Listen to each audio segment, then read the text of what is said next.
یہ محنت ہے تبلیغ میں، نماز زندہ ہو، دین سیکھنے کا شوق ہے، ہر مسلمان میں شوق ہو مجھے دین سیکھنا ہے، میرا اللہ میرے سے کیا چاہتا ہے۔ ایک آدمی کہہ رہا ہے میں ڈرائیور ہوں اور گاڑی چلانی نہیں آتی، ارے کہ جی میں درزی ہوں اور کپڑے سینے نہیں آتے، ارے بھی کیا کہہ رہے بھائی، ہاں میں بڑا زبردست کوک ہوں، باورچی ہوں، بھئی یہ کھانا پکانا نہیں آتا ہوں میں بڑا اچھا ہوں۔ آج مسلمان کو دین کی بنیادی چیزیں نہیں آتی۔ پچھلے دنوں ایک نوجوان ملا، میں نے کیا پڑھتے ہو کہ میں فرسٹ ایئر میں ہوں، فلاں کالج میں ہوں، اچھا کتنی فیس ہے؟ اتنی فیس ہے۔ پہلے کہاں کا پڑھے کہ فلاں، کتنی فیس ہے؟ اچھا میں کہا اچھا غسل کے فرض بتانا، کہتا 8۔ میں نے کہا پورے بھی کر کے دکھا دیں۔ اب ادھر ادھر دیکھیں 8 کہاں سے پورے کرو؟ وہ تبلیغ میں یہ محنت، دین سیکھو بھائی، ہر مسلمان دین سیکھے۔ ایک جنازہ پڑھا، ایک افسر تھا، اس کا پوتا فوت ہوا 2 سال کا، تو جنازے میں سارے بڑے بڑے افسران تھے، بڑے بڑے افسران، بڑی بڑی گاڑیاں، 4 گن مین۔ میں نے کبھی آپ جنازہ پڑھنے آئے، چھوٹا بچہ ہے تو چھوٹے بچے کے جنازے کی دعا آتی ہے آپ کو؟ میں شرمندہ نہیں کر رہا، میں نے کہا احساس کرتے ہم مسلمان ہیں، دین سیکھو بھائی، ہمارا اللہ ہم سے کیا چاہتا ہے، ہمارے نبی پاک صلی اللہ علیہ وسلم کا طریقہ کیا ہے، آپ کی زندگی کیسی ہے۔ یہ تبلیغ میں محنت ہو رہی، دین سیکھنے کا شوق پیدا کیا جا رہا ہے۔ اسے کہتے ہیں گھروں میں تعلیم ہو، مسجدوں میں تعلیم ہو، ہر مسلمان تعلیم کے حلقوں میں بیٹھے تاکہ اس کے اندر شوق پیدا ہو، اعمال کے فضائل کو سنیں تاکہ شوق پیدا ہو، اعمال کا شوق پیدا ہو۔ آپ صلی اللہ علیہ وسلم نے فرمایا جو فرض نماز کے بعد آیت الکرسی پڑھے گا، اس کے اور جنت کے درمیان اس کی موت کا فاصلہ ہے، مرتے ہی سیدھا جنت میں جائے گا۔ واہ واہ، اب یہ شوق پیدا ہو جائے۔ آپ نے فرمایا جو فجر کی نماز کے بعد 7 مرتبہ پڑھے اللہم اجرنی من النار، اللہم اجرنی من النار، اللہم اجرنی من النار، اگر مغرب تک موت آ گئی اللہ جہنم کی آگ سے بچا لے گا۔ مغرب میں پڑھ لیا، فجر تک موت آ گئی اللہ جہنم کی آگ سے بچا لے گا۔ کیسے عمل بتائے؟ آپ صلی اللہ علیہ وسلم نے فرمایا جو 12 رکعت سنت موقدہ پڑھے گا، 2 فجر سے پہلے، 4 ظہر سے پہلے، 2 ظہر کے بعد، 2 مغرب کے بعد، 2 عشاء کے بعد، یہ 12 رکعت سنت موقدہ جو پڑھے گا آپ نے فرمایا اللہ جنت میں اس کے لیے مال تیار کر دے گا۔ کتنی کمائی کر سکتا ہے۔ آپ نے فرمایا جو 10 مرتبہ سورہ اخلاص پڑھے گا اللہ جنت میں اس کے لیے مال تیار کر دیں گے۔ حضرت عمر رضی اللہ عنہ نے عرض کی اللہ کے رسول اگر کوئی بار بار پڑھے 10 پھر 10 پھر 10 پھر 10، 1 محل 2 محل 10 محل پڑھی جائے، اللہ کے نبی نے فرمایا اللہ کے خزانے بہت بڑے، وہاں کمی تھوڑا ہے کہ وہ اللہ کہے گا بس کرو۔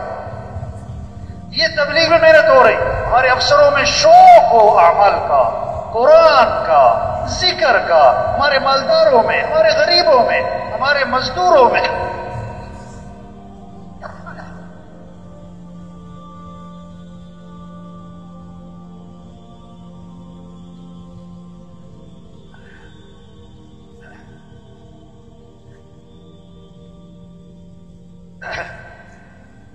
اللہ نے انسان کو فطری طور پر لالچی بنایا ہے، جس چیز میں نفع نظر آئے گا توڑے گا۔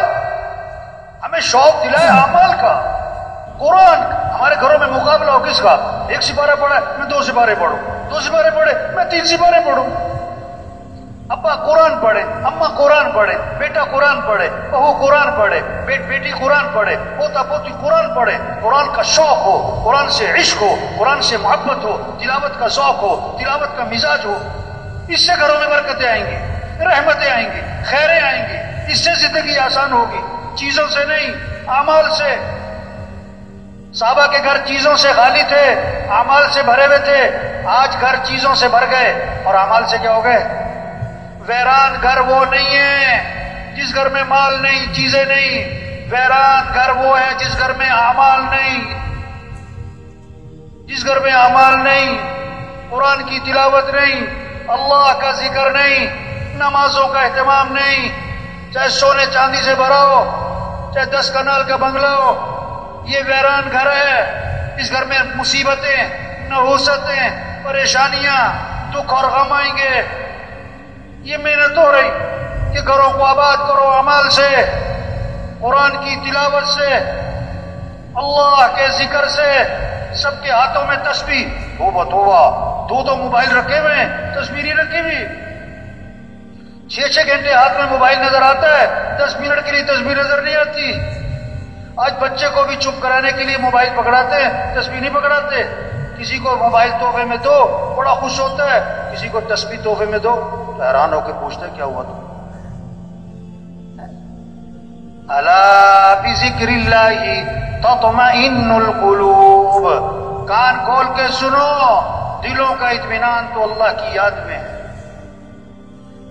آپ صلی اللہ علیہ وسلم نے فرمایا جو 100 مرتبہ پڑھے لا الہ الا اللہ، لا الہ الا اللہ، لا الہ الا اللہ، ہمیں جو 100 مرتبہ روزانہ پڑھے گا، جب قیامت کے دن اٹھے گا تو اس کا چہرہ 14ویں رات کے چاند کی طرح چمک رہا ہو۔ واہ واہ! آج گھروں میں جاؤ نا، کسی کے کریمے، لوشن، پتہ نہیں کیا کیا چیزیں اپنے آپ کو چمکانے کے لیے، او بھائی اللہ کا ذکر کر، اللہ تیرے چہرے پہ نور عطا فرمائے۔ آپ صلی اللہ علیہ وسلم نے فرمایا جو کثرت سے درود شریف پڑھے گا جنت میں اسے میرا پڑوس ملے گا۔ کثرت سے درود شریف پڑھو، حد نہیں باندھی، کثرت سے۔ ایک صحابی نے عرض کیا حضور میں نے ذکر کا وقت طے کیا ہے، جیسے آج وقت ہے نا، یہ میرا کلب کا وقت، یہ میرے جم کا وقت، یہ میری سیر کا وقت، یہ میرا فلاں چیزوں کا وقت۔ صحابہ نے کیا کہ یہ میرے ذکر کا وقت ہے، اس میں سے کتنا وقت میں درود شریف کو دے دوں؟ کیسی عجیب بات ہے۔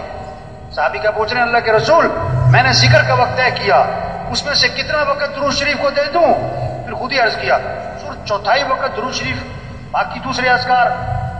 آپ نے فرمایا ٹھیک ہے لیکن درود شریف زیادہ کر لو تو بہتر ہے۔ بڑے کہ اچھا میں 1/3 وقت درود شریف، باقی دوسرے اذکار۔